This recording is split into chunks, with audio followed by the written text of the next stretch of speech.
Hello, I am Gapwin, and this is Planet Explorers Creation Mode. Welcome to the first of my Planet Explorers Creation Mode tutorial videos.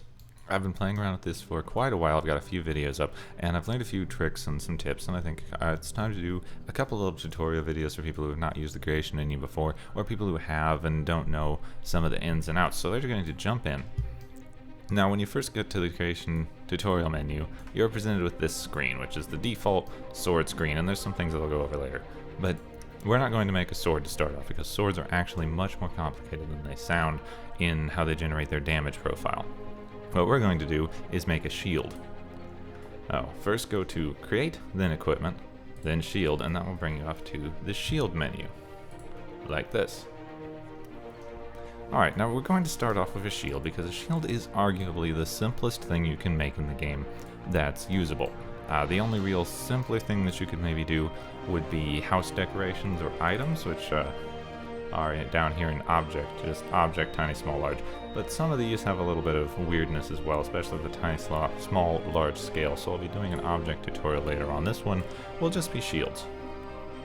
So when you start off, you're presented with this box. This box represents the area in which you are allowed to build.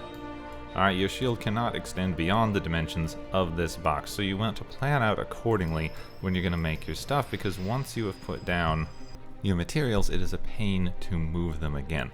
So keep in mind the sort of thing you want to make and what area you want to start it out in, like how thick, how thin, is going to have any protruding points, things of that nature. So the first thing that I want to point out is something I haven't seen a lot of people talk about, which is this here. This is your navigation tool, sort of a click to go navigate, and this gives you your X, Y, and Z axis views. And this is sort of useful for skipping around if you want to see the top or the front. I find the most useful is to just point out the side, this red X axis. If you click on that, that gives you the side view. And the thing to remember about this side view is that going to the right is the front. Alright, so if you're making vehicles, the right in this view is the direction that you want them to move. If you're making swords, that's the direction you want them to swing. And if you're making shields, that's the direction your shield will be pointing.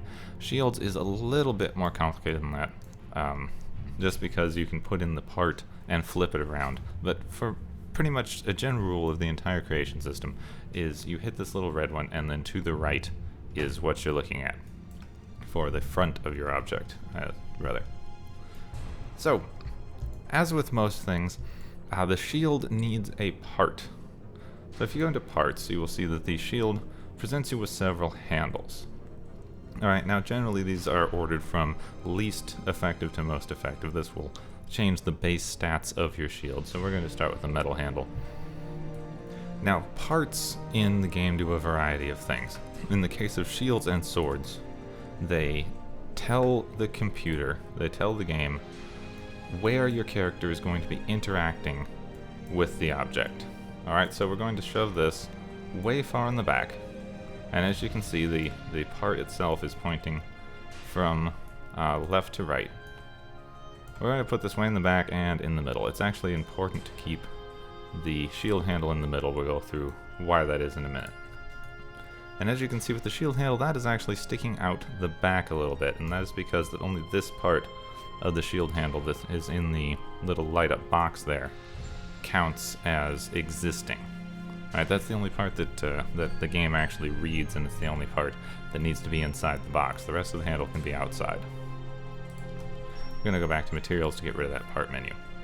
Oh, and I realized I forgot to explain the floor. This little slider here controls your floor. Where your floor is where you will be able to place blocks. So as you see, if we go to the bottom, then the floor is on the bottom of the thing. We'll just take some default stone, and I can click and drag and make a box of stone. Alright, if I wanted the box of stone to start up higher, I can't really do that. I'm hitting right click, by the way, to cancel, which is also move camera, which gets to be very annoying later on in larger builds, but what are you going to do? So if I want to start it higher up, I actually can't right now. If I want it to be higher up, I have to take this floor up, and then I can start it from the floor. So basically this says where you're going to snap to. And you can move it down as well, but it's always going to draw on the top of that first. Now, you don't always have to use the floor. If you have shapes already in existence, then you can snap to those shapes rather easily. And the floor is just something to keep in mind. And then you can use the back button to get rid of things. So as I said, shields are probably one of the easiest things to figure out the damage and stat profiles for. Alright, so right now, this is giving us an error because there's no voxels. But this screen tells you the profile. It will give you your weight, how much it would cost to make or sell, and then it will give you some stats about how much damage it will block in the case of a shield. So let's make a very simple little shield here. We're just going to make it a couple wide, 4 wide, and then a little bit tall. And this is a very, very terrible shield. But if we hit refresh here, we see that it takes the defense up to 24 and the durability up to about 300. And that is the basics of a shield. And shields are determined entirely... I'm sorry, bumped my microphone there. Shield stats are determined entirely by weight and density, which are up here. My microphone's in the way. Weight and density are here somewhere. I found them before. There we go. Weight. They are determined almost entirely by weight, which makes shields easy to make but kind of boring to fill with. So just to start off, I'm going to show you. Alright, get aluminum, because it's one of the strongest materials. And just drag this all the way to the bottom. And then select your square tool, which lets you draw squares or rectangles. And you're going to just want to drag that along the entire bottom and fill it along the entire top. Alright, and now this is one of the strongest shields you can make with almost 300 defense. One other thing to note, though, is I put the handle in the wrong place. The more central the handle is, the more defense it gives you, generally. So I'm going to have to move the handle. So if you go to the parts menu, you have this little menu down in the bottom here. This menu lets you edit the parts you've already put down. This lets you move them, this lets you rotate them. Alright, the same thing can also be achieved in the inspector. If you look here, you have position and rotation as X, Y, and Z coordinates, and these are percentages in the rotation, and their actual positions in the position. So as you can see, if I select it... Oh, come on. If I select it, I said. What now?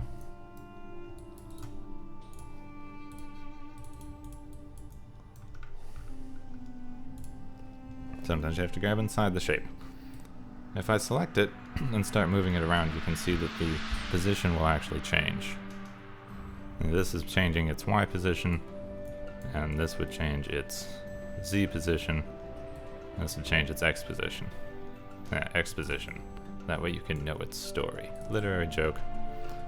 I believe it was at 0.6 for the middle before, and then apply. And you can also edit them just by writing in here. So now we're at 6, 6, and 0, which is the exact center, which doesn't raise our defense. So if we move it way over to the side, that should alter our defense. Yes, see, our defense went down slightly. Put it back in the middle, and our defense goes back up. So you want this in the center, and then it's just a sheer mass equation. So this is actually one of the strongest shields you can build in the game, but this is boring. If you just want a strong shield, I would actually recommend getting the in-game shields, because they seem to cheat and just assign stats to them. Also, this costs a lot of aluminum. So we're going to delete this, which will give me a chance to point out another nifty feature. This is your selection tool. It lets you select and interact with different bits of your object, and by default it selects the first layer and then a square. So this is selecting a square of voxels, but only one layer. If you want to change that, you can hit the plus and minus keys on your keyboard, plus making it select more, minus making it select less. So just turn it up a lot, and then we can select this entire big block, and then we can delete it with the delete key. There we go. A little tip for anyone using a Mac keyboard or a keyboard that does not have an actual delete key, but only a sort of backspace key. You can hit the function button and then hit delete, and that'll give you the same. If you just hit the delete key, it wasn't working. Last time I checked, I should double check that, just to make sure I'm not, spouting out of my behind. Yes, if I just hit delete, it does nothing. If I hit function delete, it works. So that's just a tip for people with odd computer keyboards. So now that we've established that we can't create a very good shield just through normal creation processes, we're just going to focus on making a decent looking shield, and we'll kind of let the stats fall where they may. So to start off, I want to make a round shield. So I'm going to select the cylinder brush. Now, when I first started out using the Planet Explorers creation system, I was doing a lot with either starting with big blocks and trying to add on little bits, or starting with little blocks and trying to add on, or starting with big blocks and trying to subtract. And that didn't work very well. Why did I use stone? I didn't want stone, I wanted aluminum. That didn't work very well, so what I started having to do is you want to play around with the basic shapes that you get. You get wedge, you get sphere, you get cylinder, and you get pointy thing. Cone. That is the word I was looking for. Then you get cone. And most objects can be a combination of those shapes. So if you start out with that and you can make a very nice rough shape of what you want, then it'll be easier to add little tiny details or subtract details to get a better thing than trying to start with a large block and find ways to delete from it. And that's been my experience anyway. So all of these objects are stored inside of cubes or large rectangles. So if we want to make a circle, we just want to make a box that is the same height and width. So in this case, 120 and 120. And you see that gives us a circle. But you can also hit tab to change direction, as you see. So that changes the direction it's drawing the sphere. So we could do it this way, to create sort of an elongated ovaloid shield, which actually is kind of cool looking. And we can do it the other kind of way as well to create the same effect in the other direction. And then the third option is just straight on towards us, which gives us a circle. And that's actually what I wanted. Now this circle looks a bit thick, but that's fine because I want it a little bit thick because I want to put a rim on it. I want this to be a round shield with a rim to start off. Now there's a couple ways that we could do that. The first way is to come in here and manually select by holding shift. You can manually select and select all the things around the circle very, very carefully. And since it won't let you drag anything but a square or rectangle, it's going to be very difficult. But you could come around and select a circle this way. Or, if you want to be sane about it, you could you need to look in the middle, see what kind of middle you've got. In this case, we have a little 4x4 square directly in the center, it appears. Yeah, and then you got to come over to the inspector, turn on your feathering, and this is where you're going to have to play with it. Don't turn on feather depth, that's a bad idea. In this case, I want it to select, I'm not sure, each of these is 10, so this is 30. Let's select 20. Now let's select 20 pixels in. So hit the plus and minus buttons to get to 20. Turn your feathering up, and then you're going to want to select that little bit in the middle. I'm going to turn on laser grids so I can get a better idea of what's going on. So you have this one little point in the middle. You want to select those 4, and that wasn't the right one. You want to select these 4, and that gives you this circle here. And this is a huge shield, so you're really going to want to turn up the feathering on this one. Unfortunately, the feathering isn't going to cut out well on this large of a shield. As you can see, it gives you this circle in the middle. Alright, this gives you a circle with the feather. And we're going to have to just select larger bits to get good feathering, unfortunately, because it's not going to feather well at this size. Now it gets a rounded rectangle, which is, I think, kind of fun. And actually, yeah, it is kind of fun. So now if you actually want to cut out the circle well without using feathering, I wasn't sure if I was going to be able to fit this tip in. This is a good tip for people to know. So you have this mirroring option, and the mirroring option lets you draw the same thing on each side. So if I was to delete something from this side, or delete from that side. Alright, it's very nice for swords and vehicles and things that you want to be symmetrical. And you can draw with it, you can delete with it, you can do all kinds of things.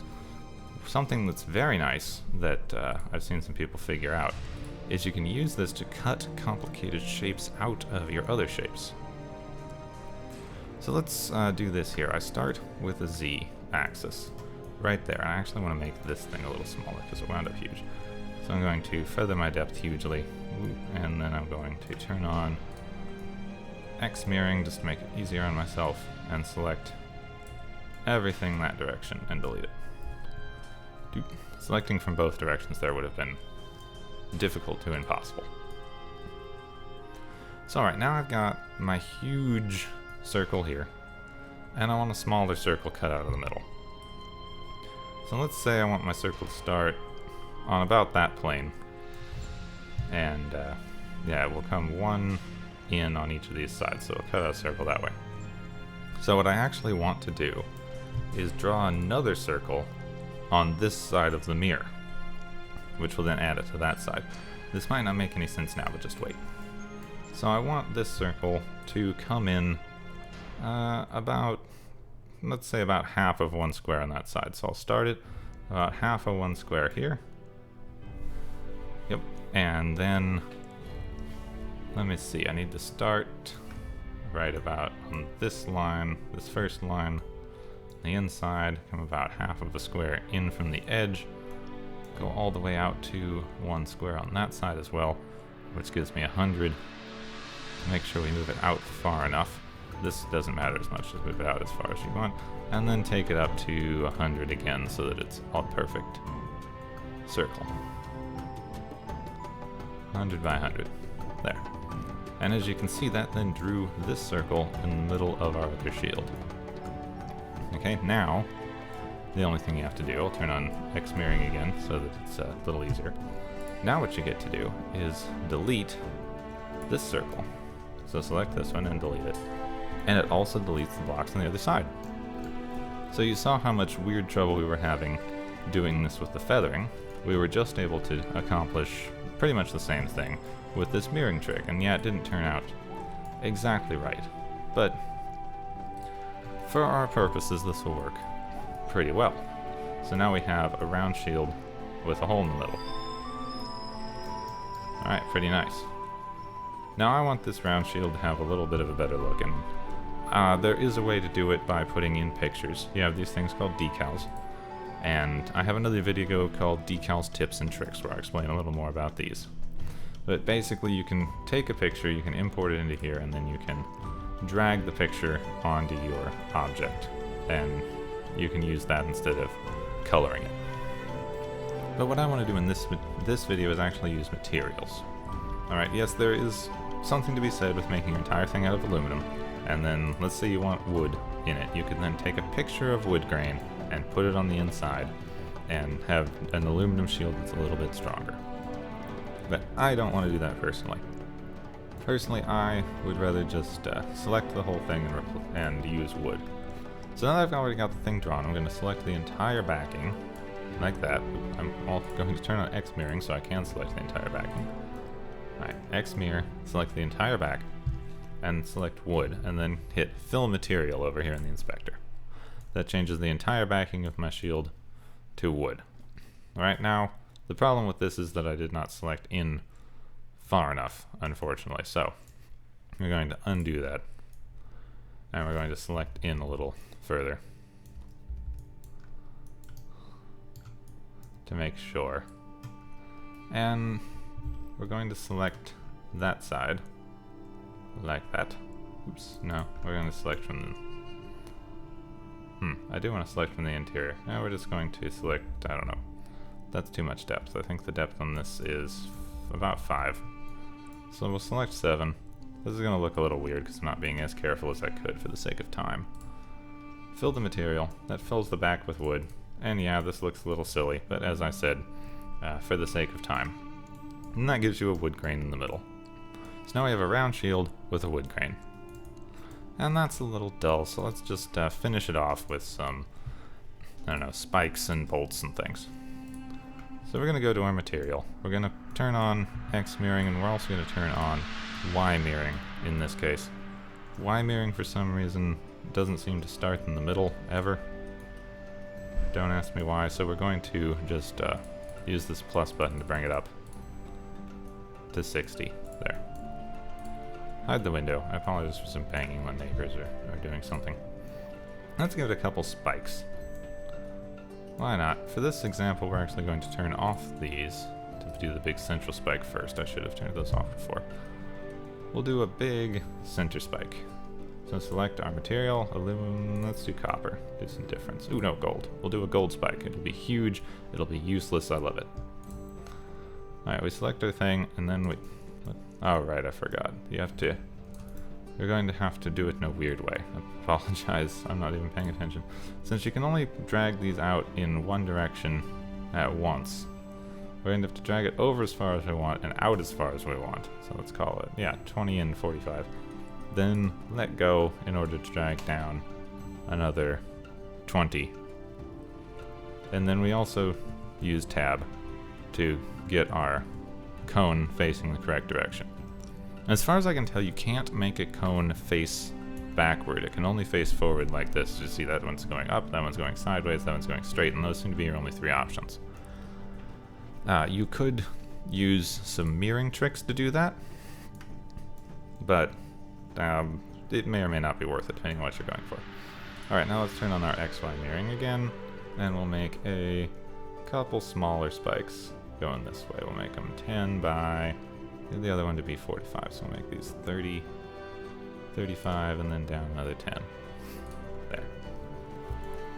And the numbers are just useful as a helpful guide to get things going for you, so you can tell where stuff is supposed to be.